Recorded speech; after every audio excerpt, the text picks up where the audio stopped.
Hey, what's up everybody? This is Z from Customs by Z, bringing you my first real review of a third-party product. What you see in front of you is the first release from Zenith Forge, the ZF-001 Cretaceous Advancement upgrade kit for the Hasbro Voyager class Fall of Cybertron Grimlock. What makes this so exciting for me is, as some of you may know, some of you may not know, I actually was the designer behind this upgrade kit. This was really my first foray into any 3D modeling. This was really part of my learning process in learning how to do 3D modeling on the Rhino 3D platform. So this is an extreme labor of love for me. So let's jump right into it. This is the box that you will receive. Unbelievably well done. I love how glossy it came out. The graphic on there kind of hiding who that is and then showing what you'll get in the kit, so to speak. Nice graphics throughout, and on the back it shows you what you will receive in the kit. The larger shield, the new head modeled after the Masterpiece figure, a much larger and sharper sword, and the ever important chest filler. And what you'll see here is the group shot of all of them. So that's the package. Let's go ahead and pop that tape and open up and see what we get inside. Okay, put that back there. So what you see is a nice plastic tray with molded holding pieces for the actual upgrade set. So let's go ahead and open it up. Pull that tape. So what should we pull out first? Let's pull out the biggest one first, the shield. So here is the shield. Okay, now most of you will say, well, it looks kind of like the Fall of Cybertron shield that comes with the figure. Yeah, actually I intended it to be that way. I liked the look of the shield. I thought it was unique to the toy, not so much unique to the game. So I wanted to keep that aspect of it. So here is the original shield that comes with the figure. As you can see, it's quite larger, the upgrade set piece, which is reflective in the game. I mean, the shield was enormous in the game. I didn't want to go too big with the design, but I wanted to keep it larger, which is what everyone was requesting for. The unique aspect I made for this shield is in the package. A lot of people are asking, what is this little orange peg for, and what is this L-shaped peg for? Well, what these pegs are for, the straight peg goes into the back and plugs right into that hole. And what that will allow is you to mount it to Grimlock's arm like the original stock shield would do. It's kind of like a shield, a forearm shield. So you take that out, and what this one will allow you to do is you plug it in right like that, and it will allow Grimlock to hold the shield. That way you can get better poses, in my opinion, with it, and it kind of rotates around, so you can get all kinds of different positions. You can use it for other figures too. It doesn't have to be for Grimlock. So that's the shield and those components. What should we do next? Let's go for the super pointy letter opener sword. This came out absolutely amazing. The translucent plastic in this is so rich and deep, and it's strong too. I'm pretty shocked at how strong that came out. So let's do a quick comparison to the stock. There is the stock. Let me see if I can move this so we can get a better picture. So stock versus the upgrade kit. You can see it's probably about 1 inch and a little bit longer. The Hasbro version has that dull edge all the way around. This one, not so dull. I mean, that's pretty sharp all the way around. I didn't want to go too big. Again, I wanted to make it big enough so it didn't look out of place on the figure. I really enjoy the way that came out. Alright, so let's go back. Next thing is the head. So here, let's see if I can get a good close-up of that. Here you have the head. And what I intended with this was, again, this was a real learning experience for me in making a head. I wanted to give him a different look, a more G1-esque look, but not G1 as the cartoons or the G1 as the figure. So what I did is I actually used the head of the Masterpiece figure to model this one. So it's pretty true to the Masterpiece figure. And this splits into two pieces, as you'll see. And on the back, it's got screw holes. Now what I did is I intended for this to be used with the screws that come with the stock figure, and I'll show that in a second. And there's a little trick to make this fit real tight on the actual body. So that's the head. Last but not least, the most important part to me that I wanted to really convey in this set. What you see here is the chest filler that fills that gaping hole on the dinosaur when he's in Dino mode on that chest. This was cast in translucent plastic and painted gray to match the figure. So when his chest lights up in Dino mode, you will see the light coming through those little orange aspects, which was really well done by the guys in China that produced this. So that's what you get in the set. Next, what I'm going to show you is how all this stuff looks on the figure. So if you give me a sec, I'll get that put together. All right, so what you see in front of you is the stock Fall of Cybertron Voyager class Grimlock from Hasbro with his shield and sword and current head. One of the problems I always had with this figure, not only the size, but the shield is really loose in the arm. So as you'll see, he's got that Fall of Cybertron head with the funky lips on it that everybody commented on. I don't mind the head. I think it's decent. It's not so much Grimlock to me, the Grimlock we know and love. So, what I think I'll do first is I will show the comparison of the weapons on the figure. Grimlock likes to fall over on me. So, here you go. Here is the new shield versus the old shield. So we'll remove that, and like I said, the first thing, Grimlock, don't fall. The first thing I'll show you is the standard mount. So what you have here is the straight orange peg. Fit that in there, and that will pop right into that side position on Grimlock, making it much larger and much more defined like the game. Another comparison. So you can see on the figure, it just looks more menacing. I mean, it looks really like he does in the game. Next, standard sword for Grimlock. There's the new one. Amazing. So we'll pop that out. And we'll pop that one in. Ouch, it just poked me. So, there's the new sword. When it catches the light, I really like that aspect. When they manufactured this, not only did they use a red translucent plastic, but they put orange, almost like flecks in it. So in the right light, it catches orange and red. So it does look like it's on fire in some aspects. Now, one of the questions I got posed in the design process is, why did I make the sword look like this and not go for game accuracy? Again, I was learning how to do 3D modeling with this. So I used the stock sword as a reference guide. I like the way it came out. I mean, it's a little bit different than the game. The game has more of a rounded piece down here. But again, I wanted to keep it as close to the stock version as possible, but make it more menacing, longer, and sharper, which I think I achieved. I really like the way that came out. I'm very, very impressed with how that catches the light. That is just really, really well done. Those guys did an unbelievable job at the factory. So, that's those two. Now, with the shield, I'll show you this as well. Like I said, there's another little L piece.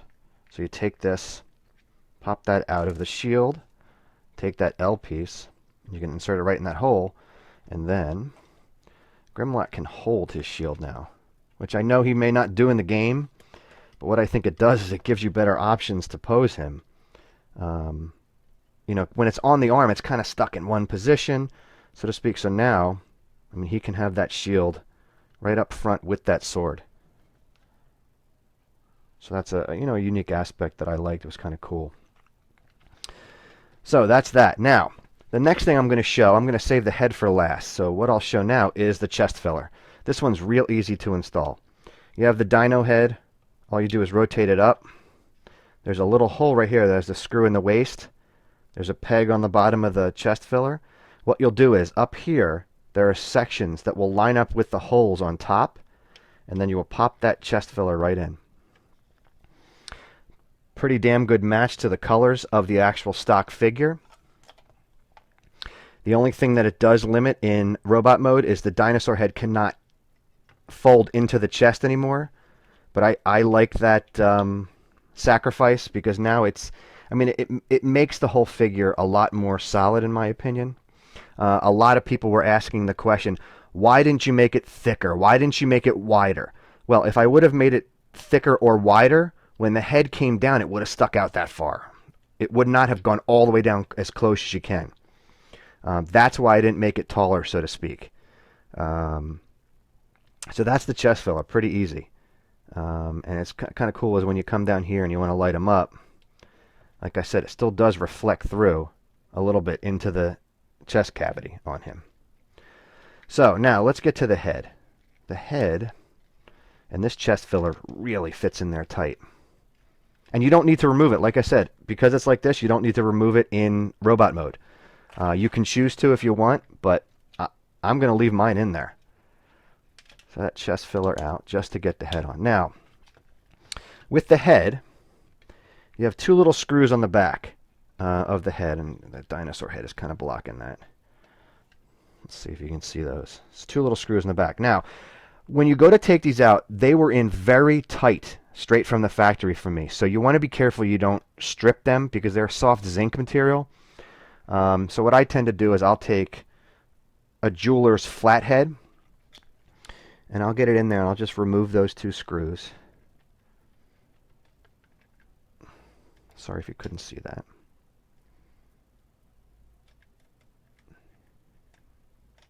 All right, that one's loose. We'll go in and do this one.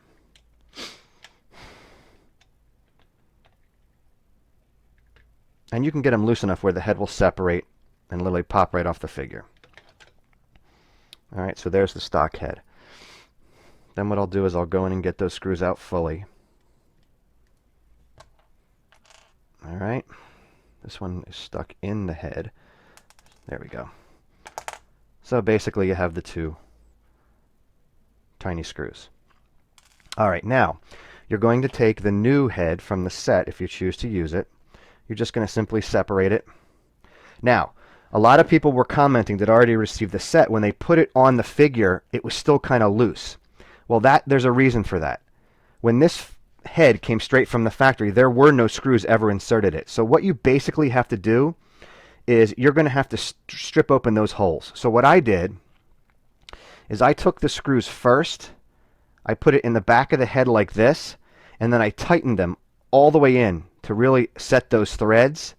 So tighten it in as much as you can, because that will open up that hole more on both sides. So once you do that, you're going to grab the big old figure here, and what you're going to do, hopefully I can do this well on camera that you can see, is you're going to place that right on the front of the ball, just like that, and then you're going to grab the back of it and you're going to squeeze it on. Okay? Now my recommendation is if you have a magnetic screwdriver, that way the screw will stick right to the screwdriver. You're going to try and get that in. Let me put him down for a second so I can get this screw set. There we go. Now you're going to pick that figure back up. You're going to stick that in the head, and you're going to get it started. Don't take your finger off like I almost did. You're going to twist that till it's really tight in there. Okay, now you might see there's a little bit of separation still right there. So that's where I take the flathead, because it won't slip now. If you lock it into that grooved area, really torque that tight. Okay, let's do the same with the other screw. Sorry that I keep dropping Grimlock. Let's get that one in there. Torque it nice and tight.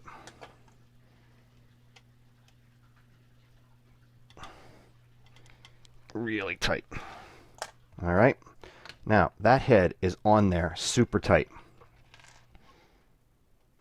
You can see it'll hold the poses that I put it in. And there is the new G1 Masterpiece inspired head on Grimlock. Translucent orange eyes. I really like the way that came out. I do agree. Some people have said that it could have been a little bit darker.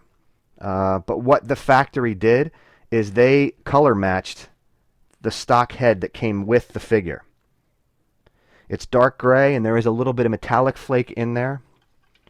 Let me see if I can bring it as close as I can. So you'll see that. I'm just very happy with the way they came at it. It just changes the whole look of the figure to me. Sorry, that's a little blurry. But with that new massive sword and that shield and the chest filler, I think it really does.